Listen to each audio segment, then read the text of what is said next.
అనేక సెక్షన్లు పెట్టి, గతంలో అయితే సాధారణంగా పోలీస్ స్టేషన్ స్థాయిలోనో పీస్ కమిటీలు వేసి కూర్చోబెట్టి చక్కబెట్టేవారు. అటువంటి చిన్న కేసుని తీసుకెళ్లి 14 రోజులు రిమాండ్ విధించి వేళ కొత్తపేట సబ్ జైలు పంపించారంటే ఈరోజు ఈ వ్యవస్థ ఏ విధంగా ఉందో అర్థం చేసుకోవాలని తెలియజేసుకుంటున్నాను.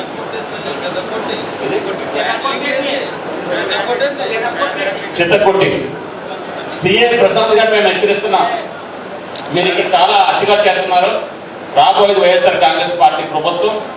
మీరు ఎంత ఓవర్గా చేస్తున్నారంటే ఇక్కడ అనేక సంఘటనలు మాకు ఉన్నాయి.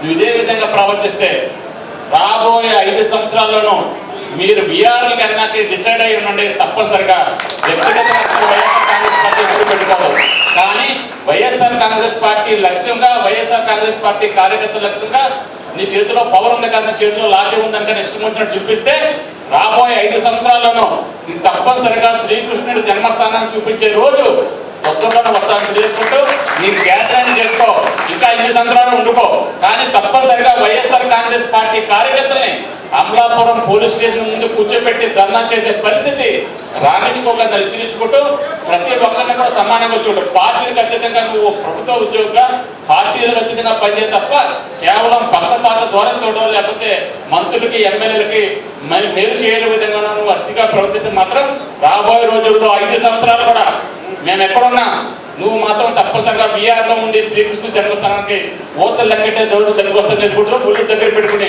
నీ ఉద్యోగం నిర్వహించు, కానీ పక్షపాత ద్వారా మాత్రం విడనాడని తెలియజేసుకుంటూ ఇప్పుడు పెద్దలు గౌరవనీయులు శాసనమండలి సభ్యులు మరి కురుపూడి సూర్యనారాయణ గారు మాట్లాడుతున్నారు.